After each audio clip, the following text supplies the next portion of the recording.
इन झूठ में एक झूठ और शामिल करो, फिर जिंदगी में कितने ही झूठ बोल लिया आपने, वो पवित्र झूठ हो जाएंगे। इन झूठ में एक झूठ और शामिल कर लो। वो कौन सा झूठ? अगर कोई गाय माता कसाई के घर में कटने के लिए जा रही है, वहां खड़े होकर बोल दो ये गाय मेरी है। वो झूठ आपके सारे झूठ को कल्याण कर। एक गौ माता कसाई के घर कटने जाए, वहां जाकर खड़े होकर कह दो ये गाय मेरी है, भले वो तुम्हारी नहीं है, उसको छुड़ा लिया, उसका फल प्राप्त हो गया।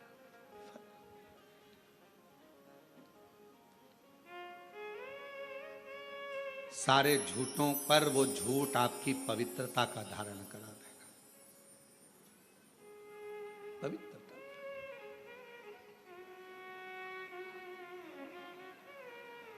किसी बेटी, अकेली कोई छोटी सी लड़की, अकेली कोई छोटी सी कन्या, कोई बेटी अकेली 10 लोगों के बीच में कहीं पर अंधेरे आदिक में कोई ने उसको रोक लिया है और गलत कृत्य करने के लिए उस जगह पर कह दो ये मेरी बेटी है, ये मेरी पुत्री है, तो छोड़ो ये मेरी बेटी है। उसके लिए थोड़ा सा संघर्ष कर, संघर्ष।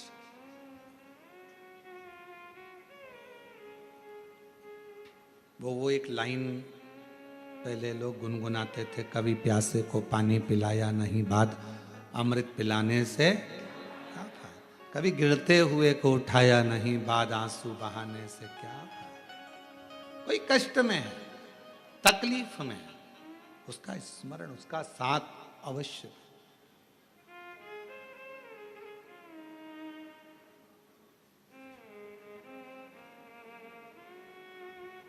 और जब आप किसी का बुरा करने में कभी शामिल ना हो, बुराई में, निंदा में, चुगली में, अपशब्द में कभी आप उसमें शामिल ना हो, कभी शामिल। कभी दिल कर जाए, दुकान से फुर्सत मिले, नौकरी से फुर्सत मिले, या घर से थोड़ी देर की फुर्सत मिले, परिवार से थोड़ी देर की फुर्सत मिले, थोड़ा समय अगर मिले तो हफ्ते में, 2 दिन में, 5 दिन में एक बार शंकर भगवान के मंदिर में जाकर थोड़ी झाड़ू सेवा, सफाई करा करो। क्यों? हफ्ते में एक बार या महीने में एक बार अगर आपने नियम बना लिया, तो तुम्हारी जिंदगी में जितने भी सामने दुख आने वाले हैं ना, उसको मेरा भोलेनाथ साफ करना प्रारंभ कर देगा। सफाई। आप दूसरे के लिए मार्ग प्रशस्त करिए, आप दूसरे के लिए मार्ग प्रशस्त करिए, आप दूसरे के लिए मार्ग को सुलभ करिए। कितना एक प्रसंग आया है, लिंग पुराण का बड़ा सुंदर प्रसंग है राजा अम्बरीश का।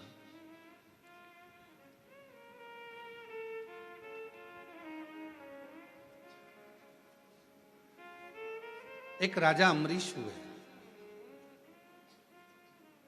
बड़े अच्छे थे, धर्मात्मा थे, पुण्यात्मा थे, भक्ति में डूबने वाले थे, भजन में डूबने वाले थे, स्मरण करने वाले थे। उनकी एक लड़की थी जिसका नाम था श्रीमती। क्या नाम है? श्रीमती। हमारे यहां पूरे भारत की भूमि पर यह शब्द, श्रीमती शब्द, आया भी राजा अम्बरीश की बेटी से ही है।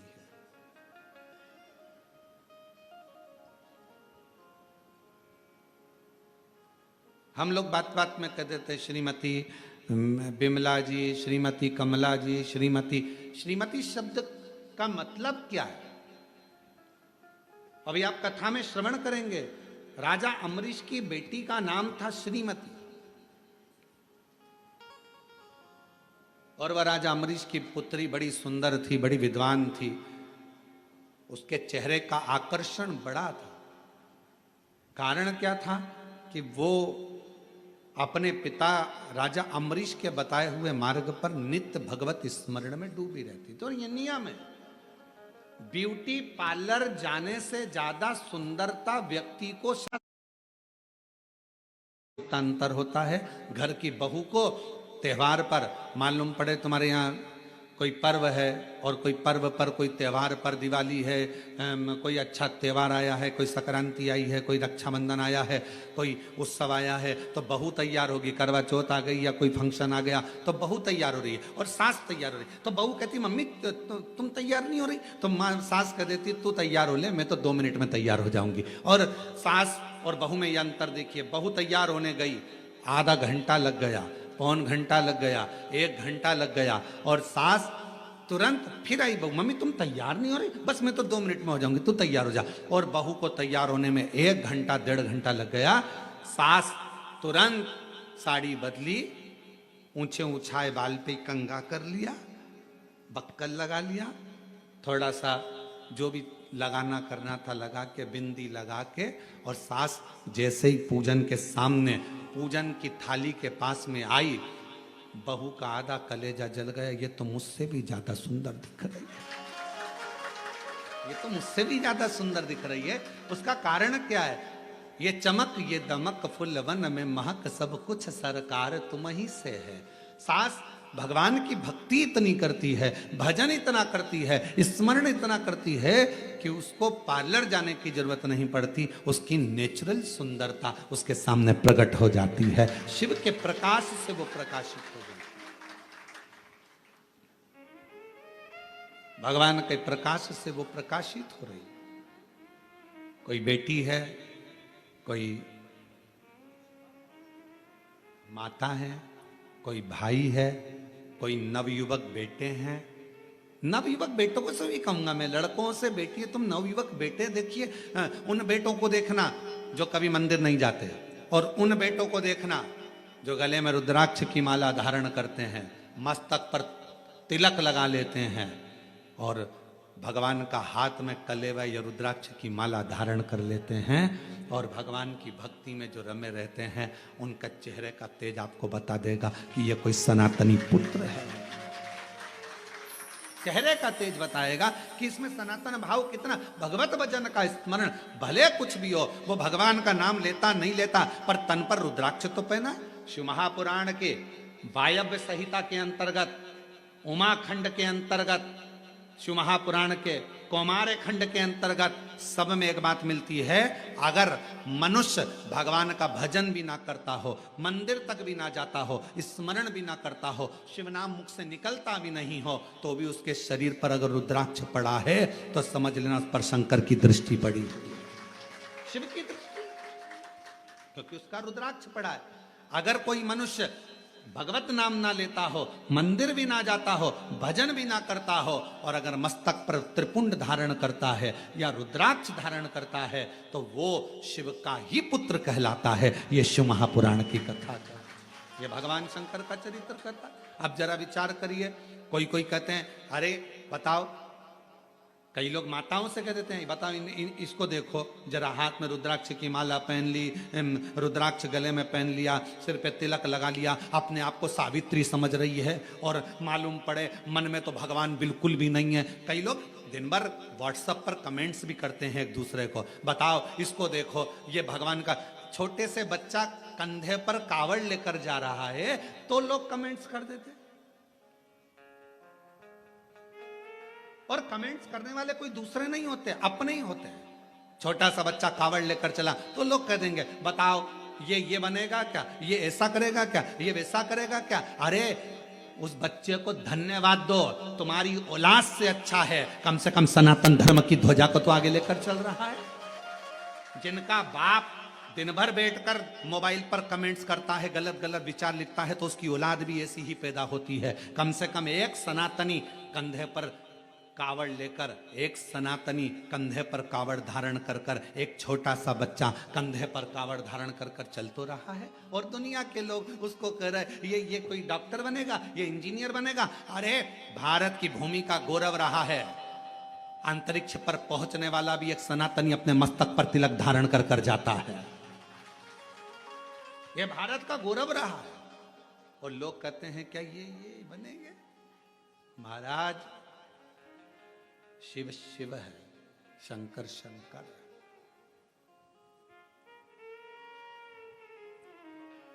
उस बच्चों को देखकर जो भगवत भजन कर रहे हैं, कई लड़के, कई बेटे रुद्राक्ष धारण करते हैं, माला पहनते हैं, कई लोग तिलक लगाते हैं, कई लोग त्रिपुंड लगाते हैं, कई लोग जटा धारण कर लेते हैं।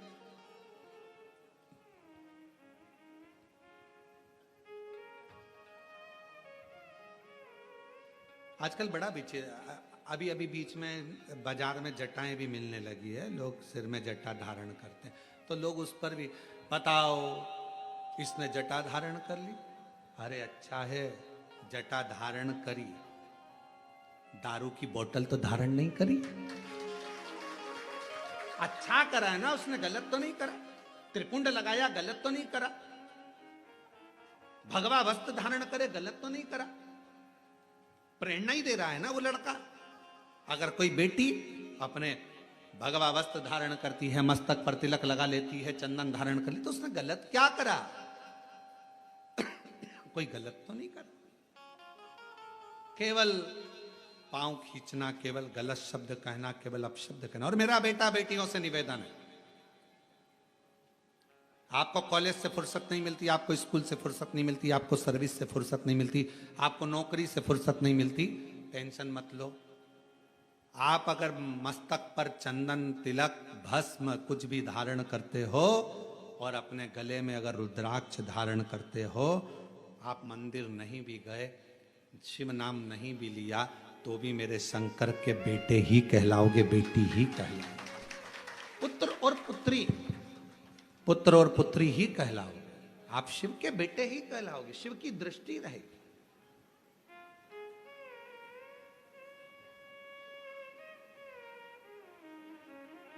टिटहरी देखिए, टिटहरी, अब यहां क्या बोलते हैं हमको नहीं मालूम। एक पक्षी होता है टिटहरी, अपने बच्चे को अंडे को दे देता है जमीन में, अंडा देकर फिर ऊपर ही घूमता रहता है और आवाज करता है टिटहरी। जैसे ही तुम्हारी गाड़ी गई ना, वैसे ही उसने आवाज करना प्रारंभ करा। जैसे कोई निकल कर गया ना, टिटहरी आवाज करना प्रारंभ करती है। वो टिटहरी पक्षी बच्चे को जन्म देती है, पृथ्वी पर उड़ती है ऊपर, ध्यान रखती है। मछली अपने बच्चे को जन्म देती है, अंडे के पास मछली कभी नहीं जाती, केवल अपनी दृष्टि से देखती रहती है, और अंडा पक जाता है, बच्चा पैदा हो जाता है। टिटहरी अपने शब्द से बच्चे को पैदा कर देती है, जन्म दे देती है। उस बच्चे को, अंडे को, बच्चे को पोषित करती है केवल देखकर, केवल देखने पर। और शिव महापुराण की कथा कहती है, आपके गले में अगर रुद्राक्ष पड़ा है, मस्तक पर यदि तिलक लगा है, तो मेरा शंकर भगवान भी आपको देख देख कर, जैसे टिटहरी अपने बच्चे को अच्छा कर देती है, मछली देखकर अपने बच्चे को अच्छा कर देती है, मेरा शंकर भगवान आपके गले में रुद्राक्ष है, मस्तक पर तिलक है। मेरी बेटा बेटियां, जितनी मेरी जीजियां, जितने मेरे जीजा, कोई तुमसे कहे महिला को रुद्राक्ष नहीं पहनना चाहिए, उससे पूछ लेना कहाँ लिखा। कोई तुमसे कहे महिला को शंकर की आराधना नहीं करना चाहिए, उससे पूछ लेना कहाँ लिखा। क्योंकि शिव महापुराण में एक एक चीज लिखी है कि माता हो, मनुष्य हो, गंधर्व हो, किन्नर हो, अप्सरा हो, गंधर्व हो, चाहे पशु हो, पक्षी हो, नाग हो, कोई भी हो, पितर हो, सबको शंकर भगवान के पूजन का अधिकार भगवान शंकर ने दिया है।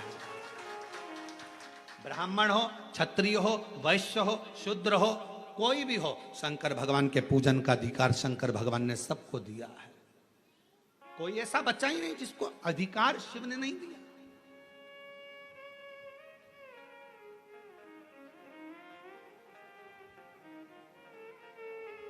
शिव पूजन का अधिकार सबको है, शंकर की भक्ति करने। इसलिए 23 जुलाई को जो भगवान शंकर का ऑनलाइन पूजन होगा, शाम को 7 बजे से 8 बजे तक, सबको अधिकार है, सब अपनी पूजन करें, सब भगवत भजन करें, सब भगवत नाम में डूबें। 1 घंटा शाम को 7 बजे से 8 बजे तक अपने पार्थिव शिवलिंग का निर्माण कर कर भगवान की अविरल भक्ति को धारण करो कि मेरे घर में मेरा कुबेरेश्वर महादेव आया है, मेरा शिव आएगा। सबको अधिकार। हम दूसरे का दोष क्यों देखें? हम दूसरे के भावों को क्यों, गलत विचारों को क्यों? राजा अम्बरीश की बेटी थी श्रीमती, जो अपने पिता के बतलाए मार्ग पर चलती थी, पिता के अनुकूल रहती थी। कभी पिताजी ने यह नहीं कहा कि तुझे भजन करना पड़ेगा, कभी पिताजी ने यह नहीं कहा कि तुझे कीर्तन करना पड़ेगा। दो तरह की बाथरूम होती है, जो बाथरूम बनती है जिसमें अपन लोग स्नान करते हैं, दो तरह की होती है। वॉशरूम दो तरह का होता है। एक वॉशरूम में नहाते से ही पानी पूरा की पूरा नाली में चला जाता है, और दूसरी वॉशरूम ऐसी रहती है उसमें नहाने के बाद पानी भरा जाता है। भराने के बाद उसको वाइपर से निकालो, झाड़ू से निकालो, झाड़ो, तब जाकर झाड़ झाड़ झाड़ झाड़ तब जाकर वो पाइप में जाता है, तब जाकर वो पानी बाहर निकलता। बोलो सही है कि गलत है? एक वॉशरूम बनी जिसमें नहाते से ही पानी गटर में चले गया, नाली में चले गया, पाइप में चले गया, और दूसरी वॉशरूम जिसमें से पाइप में, और ऐसा नहीं कईयों के घर में होगी, रोज नहाने के बाद झाड़ू से निकालना पड़ता है, पानी को निकालना पड़ता है। अब दो तरह की वॉशरूम बनी है, एक का पानी अपने आप जा रहा है और एक का पानी झाड़ू से झाड़ कर ले जाना पड़ रहा है। उसी तरह दो तरह के मनुष्य होते हैं। एक जन्म लेने के बाद उसका मन भगवान की भक्ति में लग जाता है, और दूसरा मनुष्य ऐसा होता है जिसको झाड़ झाड़ कर ले जाना, चलो तो कथा में, चलो तो मंदिर, चलो तो भजन में, चलो तो झाड़ झाड़ कर ले जाना पड़ता है। पर कितना भी ले जाओ, थोड़ा देर झाड़ोगे फिर वो पानी वहीं की वहीं बाथरूम में फिर अड़ गया, फिर फंस गया, फिर निकालो झाड़ू से। ऐसे दो तरह के लोग हैं। एक का मन सीधे कथा सुनी और मन लग गया पशुपति व्रत करूंगी मम्मी, एक का मन लग गया मैं मंदिर जाना चालू करूंगा, मुझे मंदिर जाना है, मन लग गया शिव जी का श्रृंगार करूंगा। एक का मन अपने आप लग जाता है और दूसरे का मन लगाना पड़ता है, चल चल चल चल। समझ लेना बाथरूम का पाइप गड़बड़ नहीं है, पाइप तो अच्छा कि तू भजन करना, कोई ने नहीं कहा कि तू कीर्तन करना, कोई नहीं बोला कि तू भगवत नाम लेना। फिर भी श्रीमती भगवान की भक्ति में डूबी रहती थी, क्योंकि पिता के संस्कार थे उसके अंदर। पिता जैसा कहते, पिता के संस्कार उसके अंदर थे। वो पिता के संस्कारों में ढलती चली गई, ढलती चली गई और बढ़ती चली गई।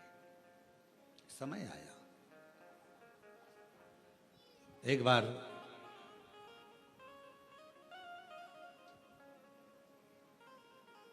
देवऋषि नारद और देवऋषि नारद के भांजे पर्वत मुनि दोनों भ्रमण करते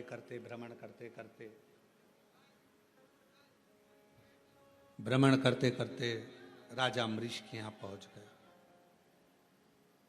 और राजा अम्बरीश के यहां पहुंचे, राजा अम्बरीश के घर पर जब पहुंचे, बैठे,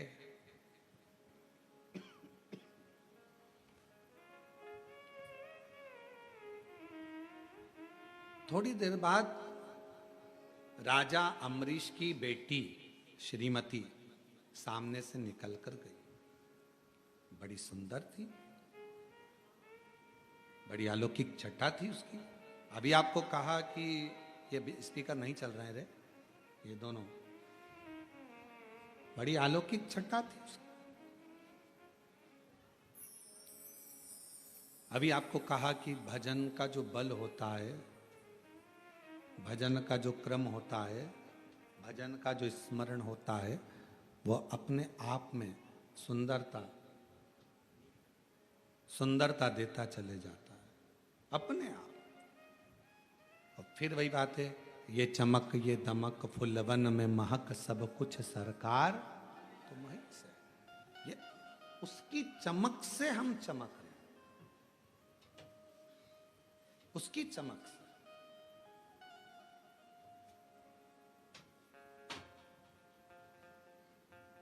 और महादेव नमन चरणों में स्वीकार कीजिए, सबका किया है मेरा भी उद्धार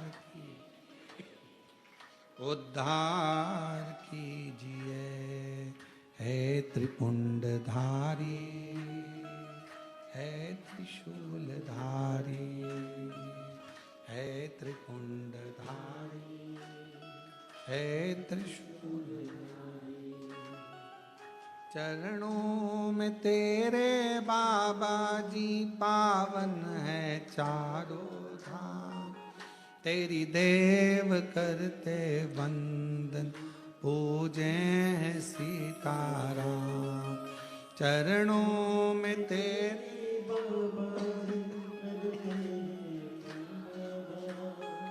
तेरी देव करते वंदना पूजे हैं सीताराम। हो जाए पूरी कामना, हो जाए पूरी कामना, उपकार कीजिए सबका किया है मेरा भी कल्याण कीजिए, उद्धार कीजिए। है त्रिपुंडधारी, है त्रिशूलधारी, है त्रिपुंडधारी, है त्रिशूलधारी। भगवान ने मौका दिया। सामने जो चेहरा नजर आया देवऋषि नारद को और पर्वत मुनि को, बड़ी सुंदर कन्या थी। उसके चेहरे का आकर्षण बड़ा प्रबल था। कन्या निकलकर जैसे ही चली गई, थोड़ी देर बाद देवऋषि नारद ने पूछा राजा अम्बरीश जी से, ये इतनी सुंदर कन्या किसकी है?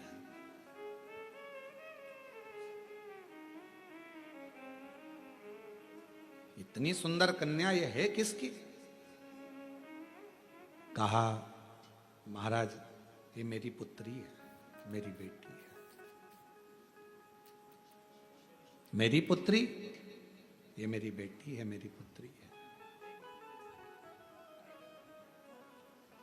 ठीक है। अब जैसे ही सुना कि ये मेरी पुत्री है, ये मेरी बेटी है, नारद जी ने, पर्वत मुनि ने, दोनों ने सुन लिया कि ये राजा अम्बरीश की बेटी है, राजा अम्बरीश की पुत्री है। सुन लिया।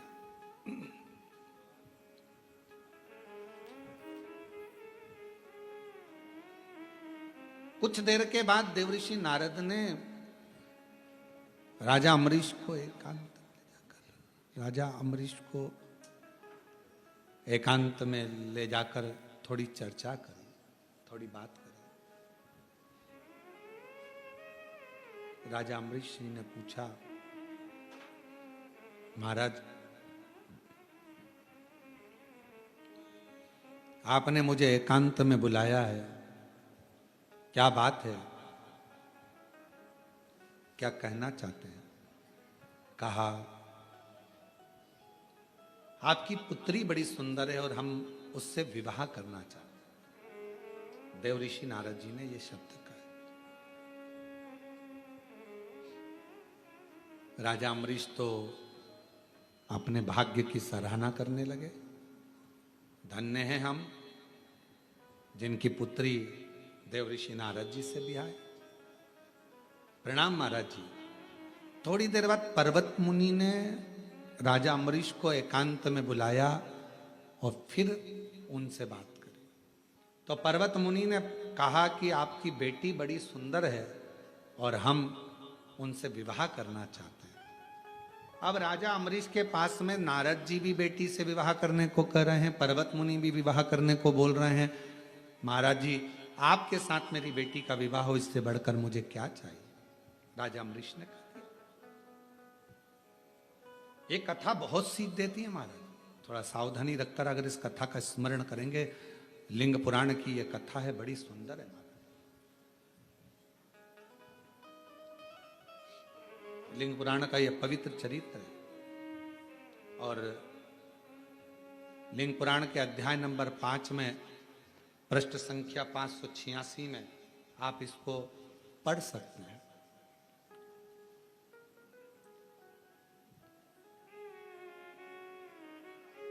कहा, राजा अम्बरीश ने भगवान देवऋषि नारद और भगवान पर्वत मुनि दोनों को बिठाकर हाथ जोड़कर कहा, बेटी एक है, आप दोनों ही विवाह करना चाहते हो। महाराज एक काम करता हूं, कल आप सुबह आना, सभा में बैठना, मैं स्वयंवर रखूंगा, मेरी बेटी तुम दोनों में से किसी के भी गले में माला पहनाएगी, उसी के साथ बेटी का विवाह कर। अब दो ऑप्शंस थे ना उनके पास में, तो और दोनों मुनि है, एक देवऋषि नारद है तो दूसरा पर्वत मुनि है, दोनों तपस्वी हैं, दोनों साधक हैं, दोनों उपासक हैं। तुम दोनों सुबह आना, स्वयंवर रखूंगा बेटी का। बड़ा सुंदर स्वयंवर रखा, पूरा नगर सजवाया गया, बंदरवार बंधवाए गए। आज बेटी का विवाह होने जा रहा है, बेटी जिसके गले में जयमाला देगी उसी से शादी कर दी जाए। जैसे ही कल होने वाला था, एक दिन पहले ही देवऋषि नारद भगवान विष्णु जी के पास में पहुंच गए और भगवान नारायण के पास में जैसे ही गए, भगवान नारायण से जाकर विनय करा। भगवान नारायण ने देखा देवऋषि नारद आए, प्रणाम किया, आओ साहब बैठो। नारद जी कहने लगे, मैं बैठने नहीं आया हूं, बस मेरा कल्याण कर दो।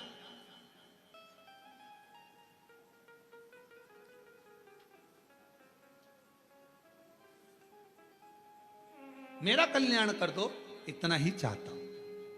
भगवान विष्णु ने पूछा, क्या कल्याण चाहते हो? अब शब्द आया है आप और हम सब के लिए, इस कथा में आई है अपनी बात। क्या कल्याण चाहते हो? तो नारद जी ने कहा, मेरा कल्याण बस इतना है, राजा अम्बरीश की लड़की श्रीमती से मैं शादी करना चाहता हूं। आप इतनी कृपा कर दो कि पर्वत मुनि है ना, उसका मुख बंदर का बना दो।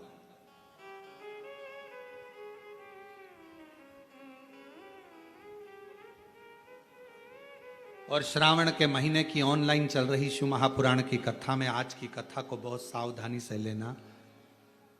देवऋषि नारद भगवान विष्णु जी के सामने खड़े हैं, चाहते तो ये कहते कि राजा अम्बरीश की बेटी मेरे गले में जयमाला पिनाए, ऐसी कृपा कर दो और मेरी शादी राजा अम्बरीश की बेटी श्रीमती से करा दो। पर मांग क्या रहे? मैं राजा अम्बरीश की बेटी से शादी करना चाहता हूं, श्रीमती से, बड़ी सुंदर है, आप एक काम कर दो, पर्वत मुनि को बंदर का मुख दे दो।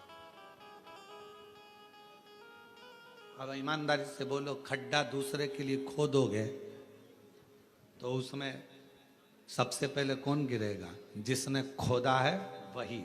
आप दूसरे के लिए गलत मांगोगे तो आपका ही बुरा होना है। आप जितना दूसरे के लिए गलत सोचोगे, गलत विचार करोगे, गलत धारणा